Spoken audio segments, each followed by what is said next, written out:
Kapos na ang budget at wala nang halos maihahin sa pagkainan.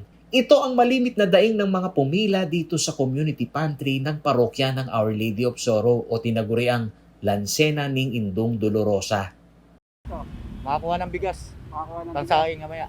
Sayang mamaya. Malaking bagay po ba ito para sa inyo? Malaking bagay, lalo na kung wala kang trabaho. Wala pong trabaho. Bakit po? Anong nangyari po? Lockdown, mahirap magtrabaho ngayon. Ano po yung kinabubuhay po natin? Ayan, paggawa lang muna ng parol. Malaking bagay po ito para sa inyo, ma'am. Opo. Kasi nawalan po kami ng trabaho. Nagsimula ito nitong 21 ng Abril at sa loob ng isang araw, may pang-umaga at panghapon na nakatalaga sa pamamahagi ng ayuda.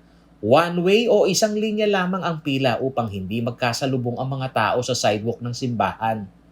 Sa obserbasyon ng mga volunteer ng simbahan na umaalalay sa dagsa ng mga taong pumipila, nagugulat umano sila dahil natatapatan naman ng suporta ng mga parokyano ng simbahan na walang sawa rin ang pagbahagi ng kanilang grasya. Nakita mo, oras-oras kasi maliban sa amin, marami din gustong tumulong sa kanila. Actually, yung mga nagbibigay na tiga dito rin. Pero meron din nagbibigay na hindi tiga rito.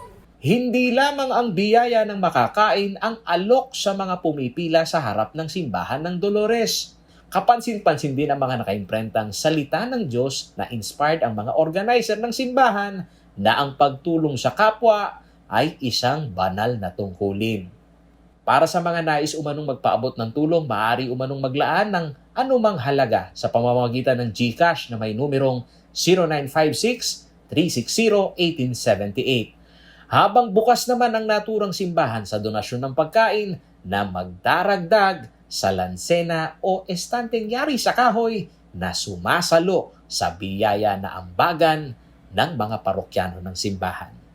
Paulo G. Santos, CLTV News.